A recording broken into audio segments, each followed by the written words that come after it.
Hello, everybody. This is Mr. Druid here, and I am going to be going through the Chapter 3, Section 2 additional notes.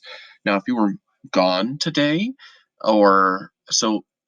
we did a quick little bell ringer, and it was, if you're a virtual student, if you're an in-person student, we just did this in class, but if you're a virtual student, it was in a little discussion post that wasn't graded, and it was just, if you could add an amendment to the Constitution, what would it be? So just for fun, if you want to think about, if I could add an amendment to the Constitution, this is what I would add and why you would add it. All right, so I'm just going to get started, and hopefully we can get through this pretty shortly. So I'm going to write it right here for you to see it. You will need to go to page 79 in your textbook, and that will be a helpful visual for what we're about to talk about. So it'll be a helpful visual for the different ways to amend the Constitution. There are 4 ways we can amend the Constitution, and page 79 will be super helpful for you to see the different ways to amend the Constitution. So there are 4 ways to amend the Constitution, and each way to amend the Constitution, you need to have the federal government involved and the state governments involved. In each of the 4 ways that I'm going to briefly explain to you in a little bit, it will be you need the federal government and the state governments because we're a federal system. The federal government doesn't get all to say, and the state governments don't get all to say. They share power, so they both need to approve it. The most common method for the Constitution to be amended is that it's proposed at a federal level and it's approved by Congress by 2/3 majority. So Congress needs to approve it by 2/3 majority, and that's where it gets brought up. So it's brought up at the national level with 2/3 of Congress saying this is what we want. And then it is sent to the states. The states get it, and they have to approve it by 3/4 majority in the state. So each state has to approve it by each state has to approve it in 3/4 of the states. That means at least 38 states. So it's ratified by the states, and at least 38 states have to approve it.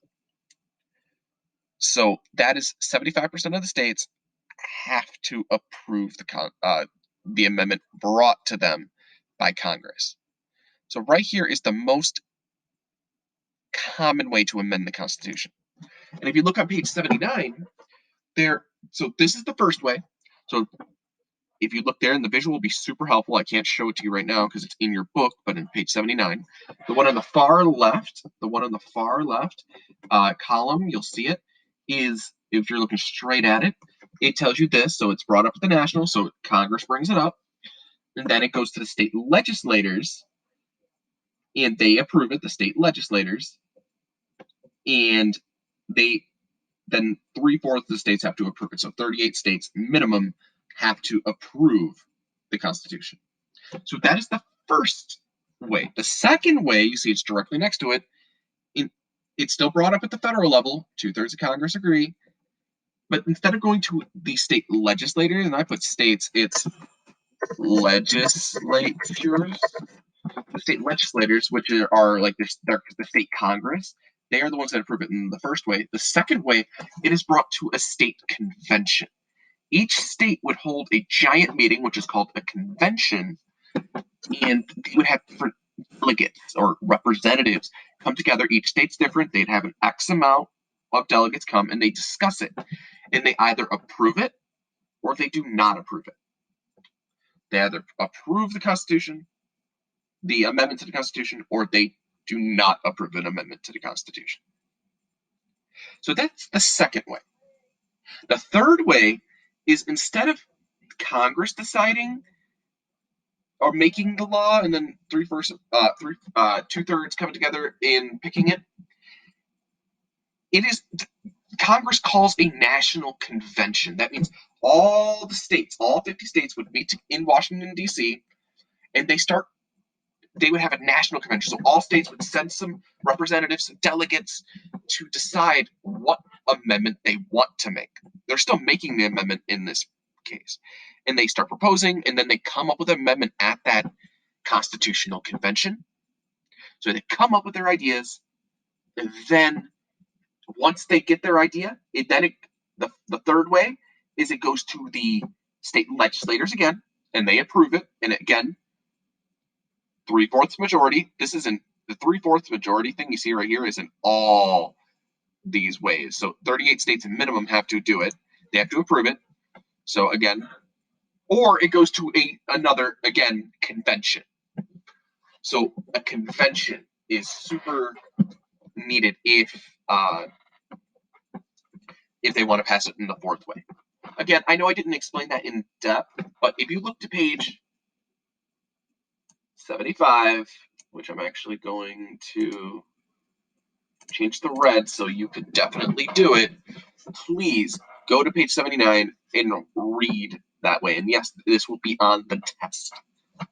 So yes, there's going to be some questions on how to amend the Constitution.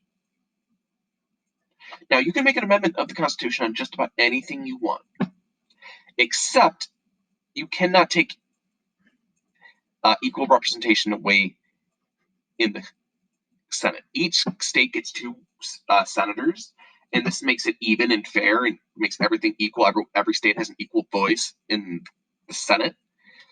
And you cannot make an amendment that takes away, like Michigan can't just, will get 3 senators, and then Ohio would only get 2. No, each state has an equal number, and they cannot make it they cannot take that away.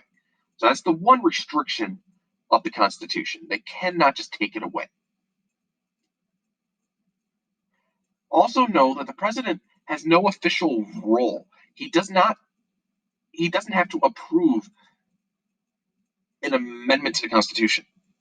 Has no official say. That is up to Congress and the states. That's it. So just know that the president does not have an official hand in the amendment process. Instead, he has his influence. The president has their influence. So they can suggest, saying, hey, Senator so-and-so, I want you to pass this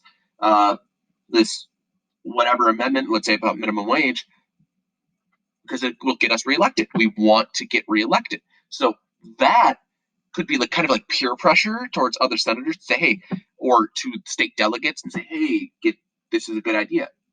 Or they can say, I'm the president, and go on television or go on social media and say, vote for this amendment because I like it. And it could sway what people vote, because it could sway the delegates. It could sway the public to push their representatives to pass that amendment if that's what they wanted. So the president has no official role, but they do have their influence. Now, if a state rejects an amendment, can they come back later and approve it? If they reject the amendment at first, they don't sign it. So I look at a law for like $15 minimum wage, and I go, I'm Michigan, and I go, no, we don't want it. We put it to the side. We can come back later because we didn't sign it, and we can change our minds. We can change our minds because that is what the Constitution says we can. We can ratify it because we haven't signed our name on the dotted line.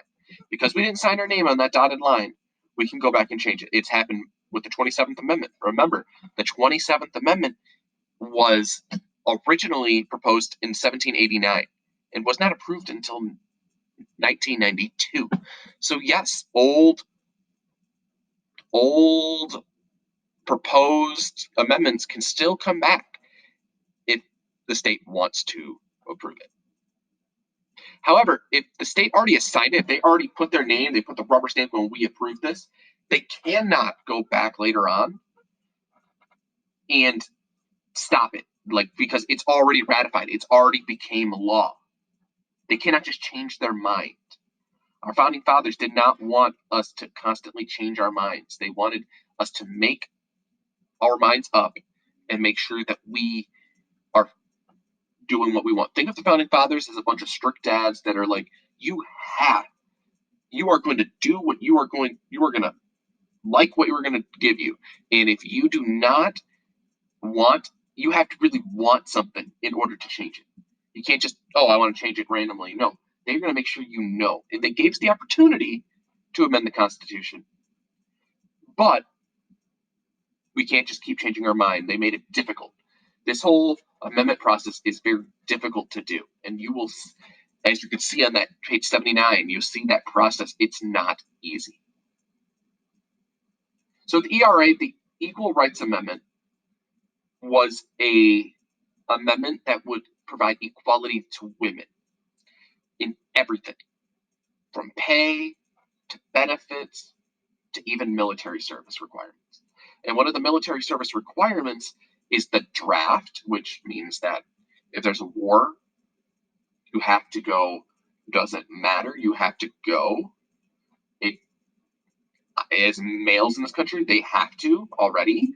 So if you turn 18, you have to sign up for the draft. And if there's a war, and if they call my number, if there's a war and they need extra troops, I would have to go fight in the war. And so does every other male in the country. But women right now, they do not. The ERA would have changed that. The Equal Rights Amendment would have changed that. And women would have to have signed up for the draft. Well, that's one of the main reasons why it did not pass. And even though that there's some recent fights over whether this is going to be passed or not, and you can find some actually recent articles in USA Today, and there's a huge hoopla about it. We can talk about it in person if you like, but it was not passed because of this military service requirement. So some people really like the ERA, but some people were against it, and that's why it was never ratified. It's not that they cared about women getting paid equal or women getting equal treatment under the law, because we pretty much already have that. It's not perfect everywhere, but we're pretty much there. It was more that they wanted to make things 100% equal, even in things like the draft, which, again, some people agree, some people disagree. And then the last thing we really covered in class today was this. Just note that the first 10 amendments of the Constitution is the Bill of Rights. And that little cool visual that me and Ms. Lucas showed you the other day during the Constitutional Scavenger Hunt will tell you what each one of them say, along with all of these amendments right here. Now, I am not going to sit here and explain all of these. You can go through that sheet that we provided you, that cool little visual, and you can write all this out. We didn't cover this in class because you can do this on your own.